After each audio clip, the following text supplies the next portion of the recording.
Rich dad poor dad का part 2। अमीर लोग पैसे के लिए काम नहीं करते, इसको आज समझते हैं ये पूरा पढ़ के। डैडी, क्या आप मुझे बता सकते हैं कि आप अमीर कैसे बने? डैडी ने शाम को अखबार नीचे रखा। बेटे, तुम अमीर क्यों बनना चाहते हो? क्योंकि आज मैं जिमी और मम्मी उनकी कैंडीलैंड में आई थी और वे वीकेंड पर मौज मस्ती करने के लिए उनके समुद्र तट पर जा रहे हैं।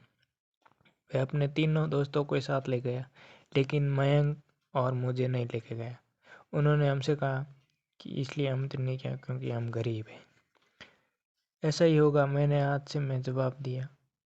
मेरे डैडी ने खामोशी से सिर हिलाया और अपना चश्मा नाक के पुल तक चढ़ाया। दोबारा अखबार पढ़ने लगे। मैं जवाब के इंतजार में खड़ा रहा। ये बात 1965 की है। तब मैं 9 साल का था और 9वीं क्लास में पढ़ रहा था। पब्लिक स्कूल में मैं पढ़ाई कर रहा था, जहाँ अमीर लोगों के बच्चे पढ़ते थे। ये हमारा निवास हवाई में सुकूर प्लांटनेस यानी गन्ने के बागान वाले कस्बे में था। बागान के मैनेजर और कस्बे के बाकी अमीर लोग, डॉक्टर, व्यावसायिक मालिक आदि वहाँ रहते थे। छठे ग्रेड के बाद उन्होंने बच्चों को आमतौर पर प्राइवेट स्कूल में भेज दिया, क्योंकि मेरे परिवार सड़क के इस तरफ रहता था। इसलिए मैं इस स्कूल में गया।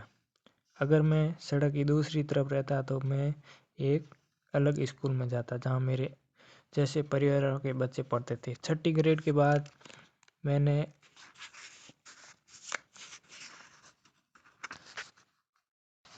मुझे इन्हीं बच्चों के साथ सरकारी इंटरमीडिएट में और हाई स्कूल जाना चाहता था। मेरे डैडी ने आखिरकार अखबार नीचे रख दिया। मैं जानता था कि वे सोच विचार कर रहे थे। देखो बेटा, उन्होंने धीरे धीरे शुरू किया, अगर तुम अमीर बनना चाहते हो तो तुम्हें पैसे बनाना सीखना होगा। मैंने पूछा, मैं कैसे बनूं? उन्होंने मुस्कुराते हुए बेटा, अपने दिमाग का इस्तेमाल करो। तब भी मैं उनका असली मतलब समझ गया। मैं उन्हें इतना ही बताने वाला हूँ या मुझे जवाब नहीं मालूम, इसलिए खामखा शर्मिंदा मत करो। अगली सुबह मैंने अपने सबसे अच्छे मित्र मयंक के बताया कि मेरे डैडी ने क्या कहा था। जहाँ तक मैं जानता हूँ कि सिर्फ मयंक और मैं ही उस स्कूल में पढ़ने वाले गरीब बच्चे थे। मयंक भी सहयोग से ही स्कूल में पढ़ रहा था। किसी ने कस्बे में स्कूलों की एक विभाजक रेखा खींच दी और इसी वजह से हम बच्चे वाले गरीब बच्चे वाले स्कूल में आ गए। वैसे हम वाकई गरीब नहीं थे, लेकिन हमें गरीबी का एहसास होता था, क्योंकि बाकी सभी लड़कों के पास पॉस पॉल के नए दस्तान, नई साइकिलें, नई नई चीज़ें होती हुआ करती थी। मम्मी डैडी हमें रोटी, कपड़ा और मकान जैसी सभी बुनियादी चीज़ों उपलब्ध कराती थी, लेकिन बस इतना ही था कि मेरे डैडी कहा करते थे, अगर तुम कोई चीज़ चाहते हो तो उसके लिए काम करो। हम चीज़ों तो बहुत सारी चाहते हैं, लेकिन 9 साल के लड़के के लिए ज़्यादा काम उपलब्ध नहीं था।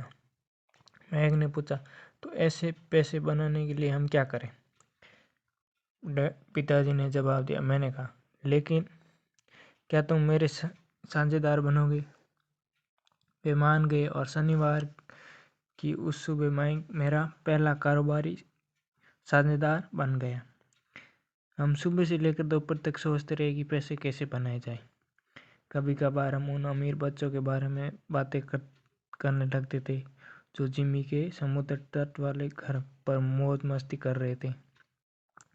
इससे दिल थोड़ा दुखता था, लेकिन दर्द तो अच्छा था, क्योंकि इनमें हमें पैसे बनाने का तरीका सोचने रहने के लिए प्रेरित करता है।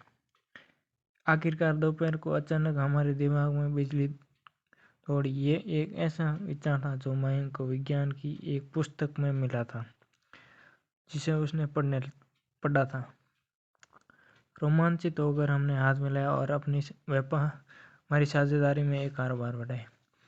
अगले कई सप्ताह मयंक और मैं आसपास के इलाकों में इधर उधर दौड़ते रहे, दरवाजे खटखटाते रहे, पड़ोसियों से पूछते रहे कि क्या वे अपने किए गए टूथपेस्ट ट्यूब हमारे लिए रख सकते हैं। हैरानी के भाव के साथ ज़्यादातर व्यक्तियों ने मुस्कुराते हुए हाँ कर दी। कुछ ने हमसे पूछा कि हम उनका क्या करेंगे। इसके जवाब में हमने कहा, हम आपको नहीं बता सकते, ये एक कारोबारी रहस्य है। जैसे जैसे सप्ताह गुजर रहे थे, मेरी मम्मी का कष्ट बढ़ता जा रहा था। अपने कच्चे माल